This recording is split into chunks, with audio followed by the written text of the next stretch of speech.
Have you ever wondered what secrets lie behind the closed doors of a seemingly normal pet-sitting job? While it might sound like an easy gig feeding the pets, playing fetch and maybe watering a plant or two sometimes, the unexpected happens. What starts as a peaceful evening with a furry companion can quickly spiral into a nightmare you never saw coming. Today, we're diving into 6 of the creepiest, most chilling pet-sitting horror stories ever shared. From unexplainable noises in the dead of night to sinister encounters that will leave you questioning reality, these tales are not for the faint of heart. Each story is a terrifying reminder that you never truly know what might be lurking in the shadows, waiting to turn an ordinary night into a waking nightmare. So dim the lights, grab a blanket, and maybe keep your own pets close, because you're about to hear stories that will send shivers down your spine. These are the true and horrifying experiences of pet sitters who live to tell the tale, but probably wish they hadn't. Are you ready? Let's begin. The night of the scratching sounds. It was a quiet, moonlit night when Sophie arrived at the house. She had been hired to pet sit for a family going on vacation. The job seemed simple. Take care of Bella, a sweet golden retriever, and Snowflake, the family's fluffy white cat. Sophie had done plenty of pet sitting before and didn't expect anything out of the ordinary. Little did she know, this night would be unlike any other. The house was tucked away in a rural area, surrounded by dense woods. When Sophie pulled into the driveway, she immediately noticed how isolated it was. No neighbors, no streetlights, just the eerie glow of the moon illuminating the treetops. But she brushed it off. After all, she loved animals, and spending a few nights with Bella and Snowflake sounded like a dream. Once inside, she went through the routine: fill the food bowls, check the litter box, and take Bella out for a short walk. Everything seemed fine until she returned to the house. That's when she heard a faint scratching sound coming from upstairs. At first, Sophie thought it was Snowflake. "Cats scratch all the time," she said to herself, trying to stay calm. She called out, "Snowflake, is that you?" But there was no response. Bella, who had been wagging her tail moments earlier, suddenly froze. Her ears perked up, and she let out a low, menacing growl. Sophie felt a chill run down her spine. She grabbed a flashlight and decided to investigate. As she climbed the creaky staircase, the scratching grew louder. It wasn't frantic or erratic. It was slow, deliberate, and almost rhythmic. When she reached the top, the sound stopped. The hallway was silent except for Sophie's own breathing. She checked each room, but everything was in its place. Snowflake was curled up on the bed in the master bedroom, fast asleep. Sophie tried to shake off the unease and went back downstairs, telling herself it was just her imagination. But the peace didn't last long. Around midnight, the scratching returned. This time, it was louder and seemed to be coming from the walls. Sophie froze. She looked at Bella, who was now pacing nervously around the living room, her tail tucked between her legs. Snowflake had vanished from her usual spot, and Sophie couldn't find her anywhere. Summoning her courage, Sophie began tapping on the walls, trying to figure out where the noise was coming from. Suddenly, she felt something cold brush against her leg. She jumped, only to find Bella whimpering at her feet. "It's okay, girl," she whispered, though she wasn't sure she believed her own words. The scratching stopped again, but this time, Sophie heard something else, a faint whisper. It was so quiet, she almost thought she imagined it. But then it came again, a soft, indistinguishable voice, as if someone was murmuring just out of earshot. Panic set in. Sophie grabbed her phone and dialed the family, but the call went straight to voicemail. She tried to convince herself it was just the wind, or maybe old pipes, but deep down, she knew something wasn't right. That's when she remembered the family had mentioned an old attic that they never used. Could that be where the noise was coming from? With shaking hands, Sophie opened the door to the attic stairs. Bella barked furiously, refusing to follow her up. Sophie climbed slowly, the flashlight trembling in her grip. The attic was dark and cluttered, filled with forgotten furniture and dusty boxes. As she scanned the room, the scratching started again, this time directly behind her. She spun around, but there was nothing there. Her flashlight flickered, plunging the attic into darkness. Sophie screamed as she felt something brush against her arm, a cold, bony touch that sent her running down the stairs. Bella was barking uncontrollably now, and Snowflake was still nowhere to be found. Just when Sophie thought the terror was over, she heard the unmistakable sound of footsteps, heavy, deliberate steps descending the attic stairs. Her heart raced as she grabbed Bella and backed toward the front door. But when she opened it, the doorknob was ice cold, almost frozen to the touch. The footsteps stopped. For a moment, the house was silent again. Then came a loud crash from upstairs, as if something heavy had been thrown against the wall. Sophie didn't wait to find out what it was. She sprinted outside with Bella, leaving the door wide open. In the safety of her car, Sophie tried to rationalize what had happened. It has to be an animal, she told herself. Maybe a raccoon or a bat. But no matter how hard she tried, she couldn't shake the memory of the whispers or the touch of that icy hand. The next morning, Sophie reluctantly returned to the house, this time with the family's neighbor, Mr. Harris. Together, they searched every inch of the attic, but there was no sign of any animals or anything else that could have caused the noises. Snowflake was eventually found hiding under the couch, unharmed but visibly shaken. When the family returned, Sophie hesitated to tell them what had happened, but when she did, their faces turned pale. The mother finally admitted that the previous owner of the house had passed away under mysterious circumstances, and that the attic was where they had found his body. Then the father said something Sophie would never forget. "Sometimes," he whispered, "people say you can still hear him, scratching, trying to get out." Years later, Sophie still wonders what really happened that night. But one thing is certain, she never took another pet-sitting job again. The shadow in the window, Mia, was a seasoned pet sitter with years of experience under her belt. She thought she had seen it all: cheeky cats who refused to eat, dogs who barked all night, and even a parrot who swore like a sailor. So when she was asked to watch over Max, an aging Labrador, and Millie, a timid tabby cat, for a weekend, she didn't hesitate. It was just a regular job, or so she thought. The house was in an older part of town, surrounded by a wrought iron fence that creaked as Mia pushed it open.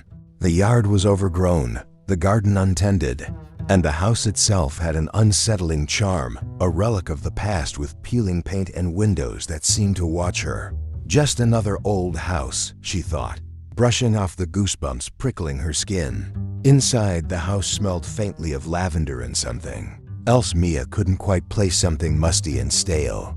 The owners had left a list of instructions: feed Max twice a day, let him out into the yard, and make sure Millie stayed indoors. It all seemed simple enough, but as the evening fell, Mia began to notice strange things. It started with Max. He refused to go into the living room.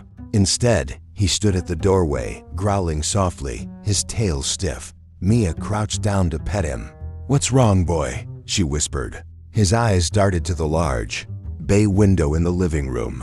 It overlooked the overgrown backyard, and though the curtains were drawn, Mia couldn't shake the feeling that something or someone was on the other side. Shrugging it off, she coaxed Max into the room, and he reluctantly followed. Millie, on the other hand, was nowhere to be seen. Mia spent the next hour searching for the cat, eventually finding her under the bed in the guest room, her wide eyes staring at the doorway. "You're just a scaredy cat, huh?" Mia joked, nervously, trying to lighten the mood. By 9 p.m., the house was silent. Mia settled onto the couch with a book, Max lying at her feet. That's when it happened, the sharp sound of a knock on the window. It wasn't loud, but it was deliberate, like someone tapping their fingernail against the glass. Mia froze. The curtains were still drawn, but she could see the faint outline of the bay window. Nothing moved outside. "Probably just the wind," she muttered, though her hands trembled as she reached for her phone. She texted the homeowners, asking if they'd experienced anything unusual. Their reply was immediate. "It's an old house. The windows creak sometimes. Nothing to worry about." Relieved but still uneasy, Mia tried to focus on her book, but Max wouldn't settle. He paced the room, growling intermittently, his gaze fixed on the window. At one point, he let out a sharp bark and bolted toward the curtains. Mia jumped up, her heart pounding. She pulled the curtains aside, expecting to see an empty yard. Instead, she saw a shadow of figure standing motionless just beyond the fence. It was too dark to make out any features, but the shape was unmistakable. Tall, with long arms that hung unnaturally low. Mia's breath caught in her throat. "Who's there?" she called, her voice cracking. The figure didn't move. It just stood there, as if watching her. Mia's first instinct was to lock the doors, but something about the figure's stillness rooted her to the spot. It wasn't until Max barked again, louder this time, that she snapped out of it and yanked the curtains shut. She called the police, explaining that someone was lurking outside. They assured her a patrol car would be sent to check the area. Meanwhile, Mia sat on the floor, clutching Max, her eyes darting toward the window. The knock came again, but this time it was louder, insistent. When the officers arrived, they found no sign of anyone outside. They reassured Mia it was likely a prank or her imagination playing tricks in the dim light. "It's common in old houses like this," one officer said, glancing uneasily at the bay window. "Shadows can look strange at night." Feeling only slightly reassured, Mia tried to sleep in the guest room, with Max curled up on the floor and Millie hiding under the bed. But sleep didn't come easily. She kept hearing faint noises scratching, like fingernails against wood, and the occasional creak of floorboards. At one point, she could have sworn she heard whispering, but when she strained to listen, it stopped. At 3 Mia woke to the sound of Max barking furiously. She bolted upright, her heart racing. The door to the guest room was ajar, though she was sure she had closed it. She grabbed her phone and crept into the hallway, where Max was barking at the front door. The door was wide open. Mia's blood ran cold. She slammed it shut and locked it, checking all the windows to make sure they were secure. She didn't sleep for the rest of the night. When morning finally came, Mia called the homeowners to explain what had happened. Their response chilled her. "That's strange," the husband said. "We've had a few sitters mention weird things, but we thought they were exaggerating." "What do you mean, weird things?" Mia pressed. The husband hesitated before replying. "The last sitter said she saw someone in the backyard too, but when we checked, there was no one there. The thing is," he trailed off. "What?" Mia demanded, her grip tightening on the phone. "The neighbors told us that years ago, a man used to live in the house next door. He wasn't well. They say he used to watch this house at night, standing just outside the windows." Mia didn't finish the job. She packed her things and left that morning, leaving the keys under the mat. She couldn't shake the feeling that whoever or whatever was outside the window wasn't just a memory. The vanishing collar when Alex agreed to house sit for her cousin Sarah. She thought it would be a relaxing escape from the city. Sarah's house was a cozy bungalow in a quiet suburb, and her only request was that Alex look after her dog, Toby, a lively German shepherd with an infectious energy. "I've left his collar by the door," Sarah said before leaving. "He gets a bit jumpy at night, so keep him close when you take him out. Oh, and don't worry if you hear strange noises. This old house creaks a lot."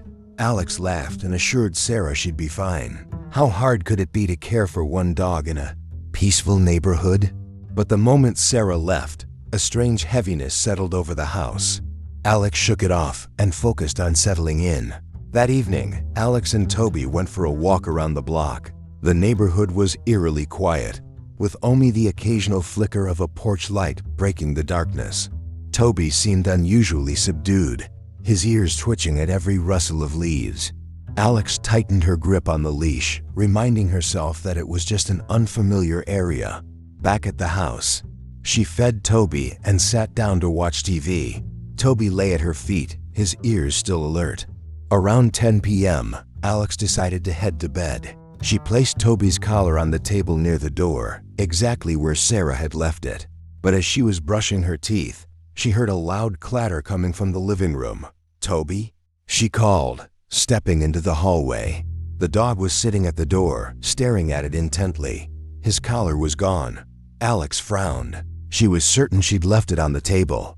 "Did you knock it over?" she asked, even though Toby hadn't moved. She searched the area, checking under the furniture and behind the table, but the collar was nowhere to be found. Baffled, she eventually gave up and went to bed, leaving Toby curled up on the floor. Around 2 a.m. Alex woke to the sound of scratching at the door. She sat up, her heart racing. Toby was growling softly, his eyes fixed on the front door. "What is it, boy?" she whispered, but he didn't move. The scratching grew louder, more frantic. Alex grabbed her phone and approached the door cautiously. She peered through the peephole but saw nothing but darkness. Taking a deep breath, she opened the door a crack, her hand trembling. The porch was empty. Shivering, Alex shut the door and locked it.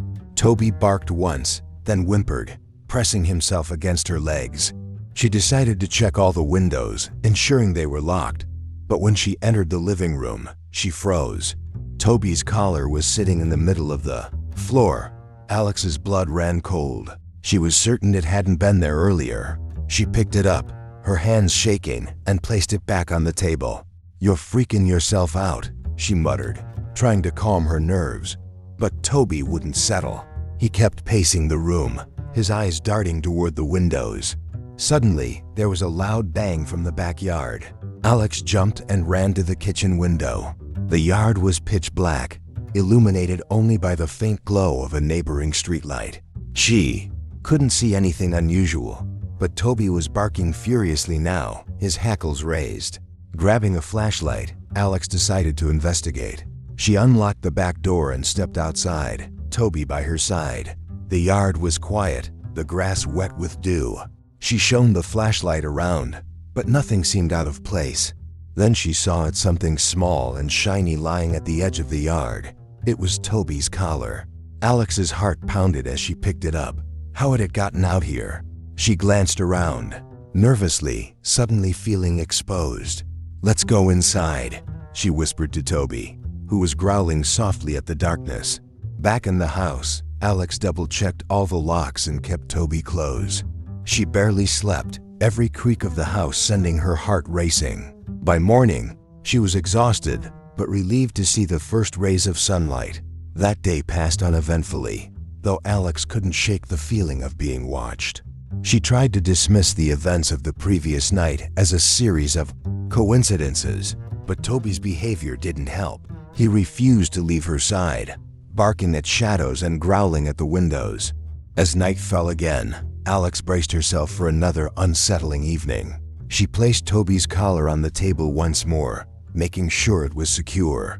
"Stay here," she told him as she stepped into the bathroom to brush her teeth. When she returned, the collar was gone again. Her stomach dropped. "Toby?" she called, her voice trembling. The dog was at the door, growling, his eyes locked on something outside. This time, Alex didn't bother with the peephole. She grabbed a kitchen knife and flung the door open, ready to confront whoever or whatever was out there. But the porch was empty. Then she saw it. Standing at the edge of the yard was a figure. It was barely visible in the dim light, but Alex could make out its outline, tall and hunched, with long, thin arms that hung unnaturally low. It didn't move, didn't make a sound. It just stood there, watching. Alex slammed the door shut and locked it, her hands shaking. She called Sarah, her voice frantic, and explained everything. Sarah was silent for a moment before saying, "I didn't want to scare you, but we've had issues before. Toby's collar. It's been showing up in strange places ever since we moved in." "What do you mean, strange places?" Alex demanded. "Like outside, or in rooms we've locked. We've even found it in the attic once. We thought it was just Toby playing tricks, but..." Sarah trailed off, her voice shaking. "You can leave if you want." Alex didn't wait for another invitation. She packed her things, grabbed Toby, and drove back to her apartment that night. She never asked Sarah what might be causing the disturbances, and Sarah never offered an explanation. But to this day, Alex swears that whatever was watching her that night wasn't just a shadow. And wherever Toby's collar turns up next, she doesn't want to be around to find out. The locked room mystery Emma was no stranger to pet sitting. Over the years, she had cared for everything from turtles to large, energetic dogs. So when her coworker Melissa asked if she could watch over her dachshund, Ollie, while she visited her parents for the weekend, Emma gladly agreed. "He's a sweetheart," Melissa said. "Just make sure to leave the guest room door shut. He's not allowed in there." Emma thought the request was odd, but she didn't question it. When she arrived at the house, Melissa showed her own. The home was a charming Victorian-style house, complete with creaky wooden floors and ornate furniture. Everything about it felt warm and welcoming, except the guest room. The door was closed, and Melissa didn't offer to show Emma what was inside. "It's just storage," she explained quickly, avoiding Emma's gaze. The weekend started off uneventfully. Ollie was playful and affectionate, following Emma wherever she went. But by the second night, Emma started to notice strange things. It began with the sound of faint shuffling in the hallway, just outside the guest room door. At first, she assumed it was Ollie, but when she checked, the dog was fast asleep on the couch. Shrugging it off, Emma returned to her book, but the noise persisted. It wasn't loud, but it was constant, a soft, almost rhythmic movement, like footsteps pacing back and forth. Emma peeked into the hallway again, but it was empty. She hesitated, staring at the guest room door. For a brief moment, she thought she saw the doorknob twitch, as if someone were trying to turn it from the other side. Emma's pulse quickened. She stepped closer, her hand hovering over the doorknob. Just as she was about to touch it, Ollie let out a sharp bark, startling her. She spun around to see him standing in the hallway, his ears pinned back and his eyes fixed on the door. His low growl sent a shiver down Emma's spine. "Okay, this is creepy," she muttered, scooping Ollie into her arms and retreating to the living room. She decided to ignore the guest room and focus on keeping Ollie calm, though her unease lingered. That night, Emma struggled to sleep. The house was too quiet, save for the occasional groan of the old wooden floors. Around 3 a.m, she woke to the sound of Ollie barking furiously. She bolted upright, her heart racing. The barking was coming from the hallway, right outside the guest room. Emma rushed out of the bedroom and found Ollie pawing at the guest room door, barking incessantly. "What's wrong with you?" she whispered, trying to calm him down. But Ollie wouldn't stop. His bark grew more frantic, his little body trembling with fear. Then Emma heard it, a faint knock, coming from the other side of the door. Her blood ran cold. She backed away, clutching Ollie tightly. The knock came again, louder this time. Emma grabbed her phone and called Melissa, her hands shaking. The call went to voicemail. "Melissa, you need to call me back," Emma whispered urgently. "There's something going on with the guest room." The knocking stopped as suddenly as it had started. Emma didn't dare approach the door again. She spent the rest of the night sitting on the couch, clutching Ollie and jumping at every little sound. The next morning, Melissa finally called back. Emma hesitated before answering, unsure of how to explain what had happened. "Hey, Emma," Melissa said cheerfully. "How's Ollie? Everything okay?" Emma took a deep breath. "He's fine, but something strange happened last night. I think there's something wrong with the guest room." There was a long pause on the other end of the line. When Melissa finally spoke, her tone was hesitant. "What do you mean?"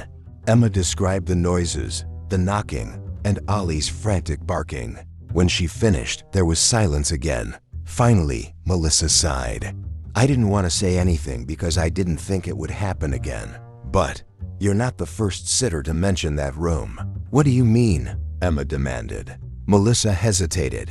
Before continuing, "Before we moved in, the previous owner told us the house had history.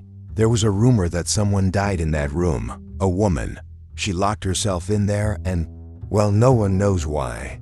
Emma's stomach churned. "Why didn't you tell me this before?" "I didn't think it mattered," Melissa said defensively. "We've lived here for years, and nothing has ever happened to us." Emma clenched her jaw, anger and fear bubbling inside her. "You should have warned me." "I'm sorry," Melissa whispered. "Just keep the door closed, okay? It'll be fine." But it wasn't fine. That evening, as Emma prepared to leave, she found the guest room door ajar. Her heart sank. She was certain she hadn't touched it. Ollie stood in the hallway, barking at the open doorway. Summoning every ounce of courage, Emma stepped closer and peered inside. The room was empty, no furniture, no boxes, nothing. Just bare wooden floors and peeling wallpaper. But as Emma turned to leave, she felt a cold breeze brush past her, followed by a soft, almost inaudible whisper, "Help me." Emma didn't stay to investigate. She grabbed Ollie, locked the front door, and left the keys under the mat. When Melissa returned, Emma refused to speak about what had happened. She only said one thing: "I'm never setting foot in that house again."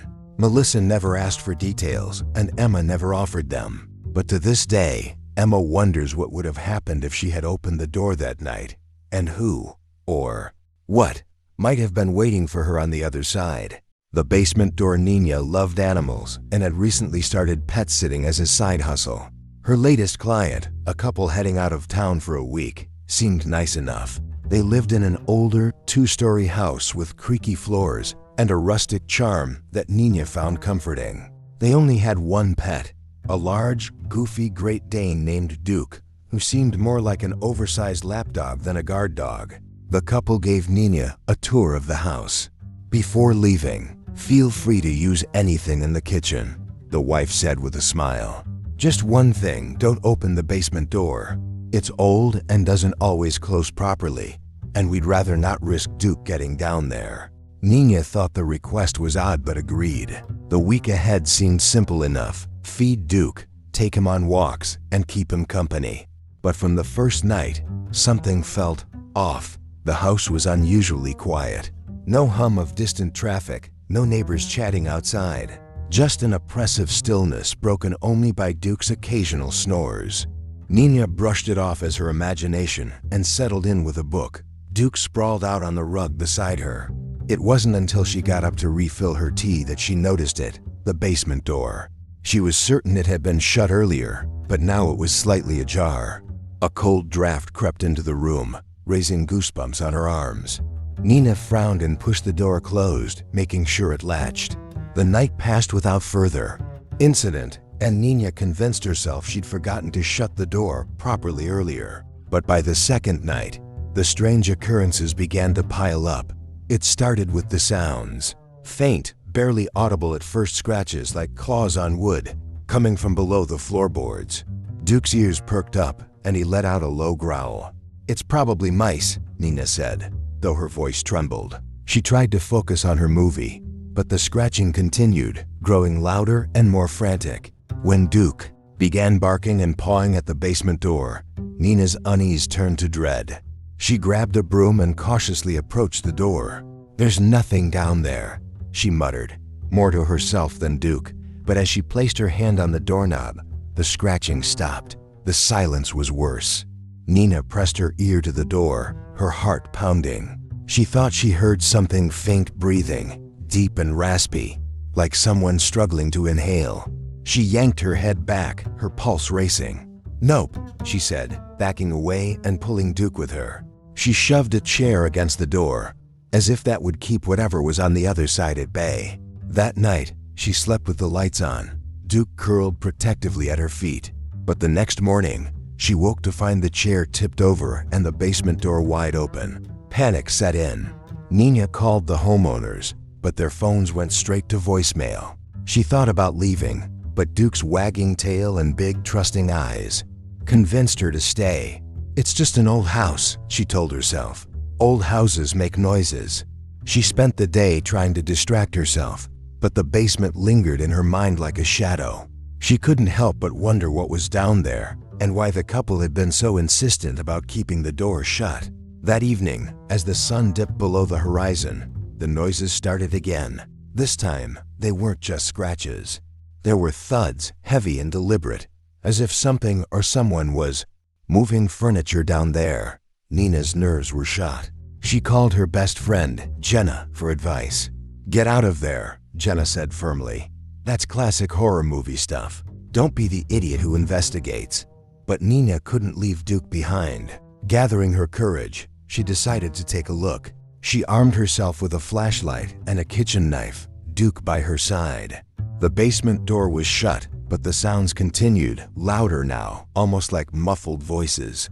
Hand trembling, Nina turned the knob and opened the door. The darkness below was absolute, swallowing the weak beam of her flashlight. "Hello?" she called, her voice barely above a whisper. Duke barked, his deep growl echoing down the stairs. Nothing replied, but the noises stopped. Nina descended slowly, each creaking step feeling like a leap into the unknown. The air grew colder with every step, and the smell hit her halfway down, damp, earthy, and metallic, like rusted iron. The basement was cluttered with old furniture, boxes, and tools, but nothing seemed out of place. She swept her flashlight across the room, her breath fogging in the icy air. "See?" she said, trying to calm herself. "Nothing here." But as she turned to leave, the door at the top of the stairs slammed shut. Nina screamed, dropping her flashlight. The bulb shattered, plunging the basement into total darkness. Duke barked furiously, his paws scraping against the floor as he tried to climb the stairs. Nina fumbled in the darker, hands brushing against cold, damp walls. Then she felt it. A hand. It was cold, rough, and unmistakably human. It grabbed her wrist, pulling her backward. Nina thrashed, kicking and screaming, until Duke's barking grew louder, more aggressive. The hand released her, and she scrambled up the stairs, slamming into the door until it burst open. She and Duke ran out of the house without looking back. Nina called the police, but when they arrived, they found no sign of anyone in the basement. The homeowners later claimed the basement had always given them weird vibes, but they insisted no one could have been down there. To this day, Nina doesn't know what or who grabbed her in the dark, but one thing is certain: she'll never step foot in another basement again. The silent house, it was supposed to be an easy job. Claire had been hired to care for a retired couple's two elderly cats, Whiskers and Socks, while they were on vacation. The house was a modest single-story cottage on the outskirts of town, surrounded by dense trees and complete silence. Too much silence. The couple had given Claire the rundown before leaving: feed the cats twice a day, clean the litter box, and make sure to lock the doors at night. "Oh, and don't worry about the creaks," the husband said with a chuckle. "This old house likes to talk." On her first evening, Claire found the house charming, if a bit outdated. Whiskers and Socks were shy but sweet, hiding under furniture and occasionally peeking out to observe her. The stillness of the house was unsettling, but Claire told herself it was just her imagination. Around 10 p.m., as she settled into the couch with a book, she heard it, a faint creak from the hallway. She glanced up, her heart skipping a beat. "It's just the house," she muttered, repeating the husband's words. But when she checked the hallway, it felt wrong, too cold, too dark, as if the shadows themselves were alive. She shook it off and went to bed, but the uneasy feeling lingered. The next day passed uneventfully. The cats warmed up to her, purring as they rubbed against her legs. But that night, as Claire lay in bed scrolling through her phone, she heard it again, creaking, louder this time, as if someone were walking down the hallway. She sat up, her heart pounding. "Hello?" she called, her voice trembling. No response. Whiskers and Socks were curled up on the bed, but their ears twitched at the sound. Claire grabbed her phone and walked into the hallway. The floorboards groaned under her feet, but the house was still. She checked all the doors and windows, confirming they were locked. As she turned to head back to bed, she noticed something strange. The door to the spare bedroom was open. She was certain she'd closed it earlier. Peeking inside, Claire saw nothing unusual, just an old rocking chair by the window and a few boxes stacked in the corner. But as she turned to leave, she heard it, a soft rhythmic creak. The rocking chair was moving, its wooden legs scraping against the floor. Claire froze, her breath catching in her throat. "It's just a draft," she whispered, though the window was closed. She slammed the door shut and fled to her room, locking the door behind her. Sleep didn't come easily that night. By the third night, Claire was exhausted. She decided to leave the hallway light on, hoping it would ease her nerves. As she got ready for bed, Whiskers and Socks darted under the bed, their tails puffed up. Claire frowned. "What's wrong, guys?" That's when she heard it again, the creaking, but this time it was followed by a faint knock. It came from the front door. Her stomach churned. Who would be at the door this late? She tiptoed to the peephole, holding her breath. The porch was empty. She turned to walk away, But the knock came again, louder this time. It wasn't frantic. It was deliberate, slow, almost polite. Claire peered out the window, but the yard was empty.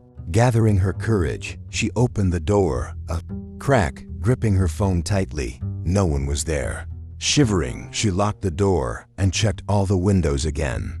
As she passed the spare bedroom, she noticed the door was open again. Her blood ran cold. She was certain she'd locked it the night before. The rocking chair was still. Fighting the urge to scream, Claire shut the door and braced a chair against it. "You're overthinking this," she whispered to herself, though her hands trembled. She returned to her room and curled up under the covers, the cats pressed close to her. At 3 a.m, she woke to the sound of a door slamming. Heart racing, she grabbed her phone and turned on the flashlight. The hallway was empty, but the chair she'd placed against the spare bedroom door was tipped over. The door was wide open. "Nope," Claire whispered, backing away.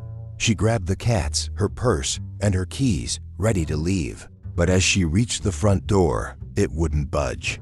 The lock turned, but the door wouldn't open. It was as if something or someone was holding it shut. A chill ran down her spine as she heard a soft voice behind her. "Don't leave." Claire spun around, her flashlight darting across the room.